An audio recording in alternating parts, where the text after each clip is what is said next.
नमस्ते दोस्तों। आज के इस मजेदार एक्सप्लेनर में हम एक ऐसी चीज पर चर्चा करने वाले हैं जो हम सभी के काम आती है।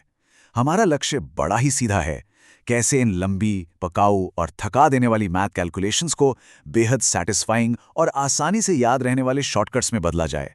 यकीन मानिए, आज के बाद नंबर्स को देखने का हमारा नजरिया बिल्कुल बदलने वाला है। तो चलिए सीधे इस अजीब सी दिखने वाली कैलकुलेशन से शुरुआत करते हैं। जरा सोचिए 5278 का स्क्वायर। अब क्या सच में कोई इसे पूरा मल्टीप्लाई करने बैठेगा? बिल्कुल नहीं। और यहीं पर पैटर्न्स हमारी सबसे बड़ी ताकत बनते हैं, जो घंटों का काम सेकंड्स में निपटा देते हैं। और इसका जवाब है सिर्फ 4। देखिए, मैथ सिर्फ नंबर्स के साथ कुश्ती लड़ने का नाम नहीं है।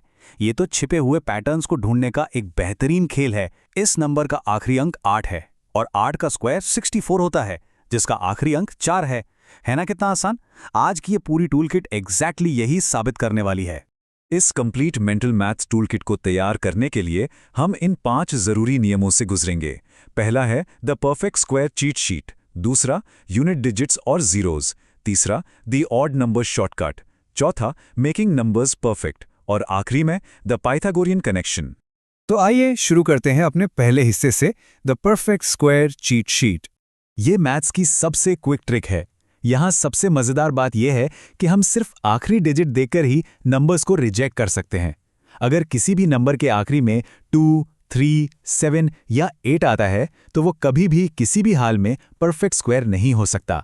मल्टीपल चॉइस एग्जाम्स के लिए तो ये एक फुल प्रूफ शॉर्टकट है।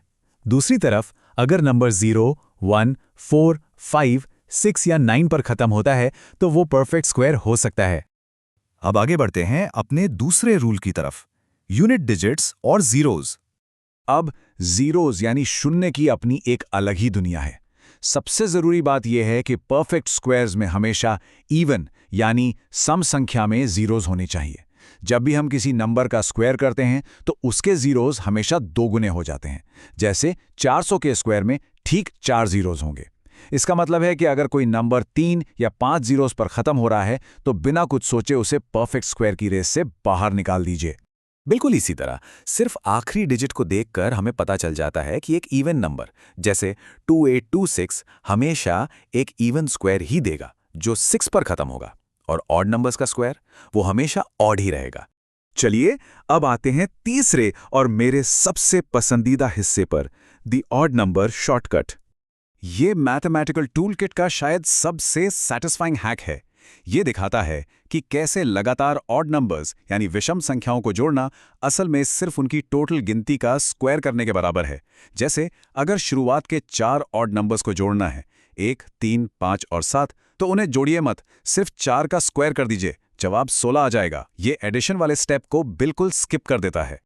अब सोचिए लगातार आने वाले स्क्वायर्स जैसे 9 का स्क्वायर और 10 का स्क्वायर, इनके बीच ठीक कितने नॉन स्क्वायर नेचुरल नंबर्स छिपे हैं। इसे निकालने के लिए बस छोटे बेस नंबर को 2 से मल्टीप्लाई कर दीजिए, यानी 2n। 9 को 2 से मल्टीप्लाई किया और जवाब मिला 18। एकदम सिंपल और फास्ट। अब चलते हैं चौथे पड़ाव पर, मेकिंग नंबर्स परफेक्ट। जब हमारे पास ऐसे नंबर्स होते हैं जो परफेक्ट स्क्वायर होने के बस थोड़े से करीब होते हैं तो हमें एक छोटी सी मैथमेटिकल एडजस्टमेंट करनी पड़ती है। अगर हमें मल्टीप्लाई या डिवाइड करना है तो हम प्राइम फैक्टराइजेशन का इस्तेमाल करते हैं, लेकिन अगर एडिशन या सब्ट्रैक्शन करना हो तो लॉन्ग डिवीजन सबसे सही रास्ता दिखाता है। मल्टीप्लाई या डिवाइड करते वक्त अकेले या बिना जोड़े वाले प्राइम फैक्टर्स को ढूंढना या हटाना हमें तुरंत बता देता है कि मिसिंग पीस क्या है। उदाहरण के लिए 90 को लीजिए, इसमें 2 और 5 का जोड़ा नहीं बन पाता, तो इसे परफेक्ट स्क्वायर बनाने के लिए हमें 10 से मल्टीप्लाई करना होगा, जिससे ये 900 बन जाएगा। वहीं 48 में एक एक्स्ट्रा 3 होता है, इस एक्स्ट्रा 3 से डिवाइड कर दीजिए और लीजिए जवाब 16 आ गया, जो एक परफेक्ट स्क्वायर है।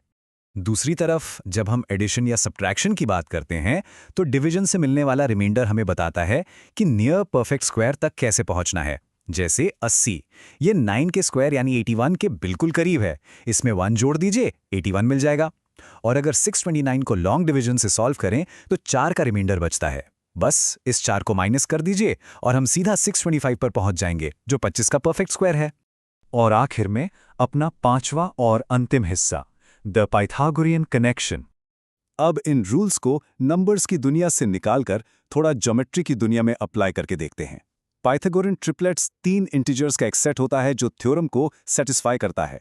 इसकी डेफिनेशन में 3 मेंबर्स होते हैं, 2m, m² - 1 और m² + 1।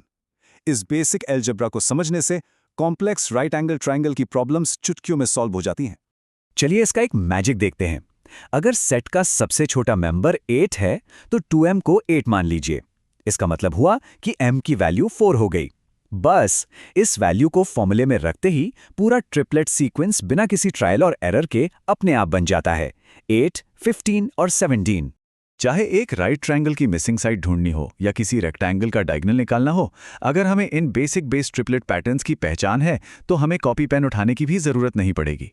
अगर साइड्स 3 और 4 हैं तो तीसरी साइड यानी डायगोनल हमेशा 5 ही होगा। अगर 6 और 8 है तो हाइपोटेन्यूज 10 होगा।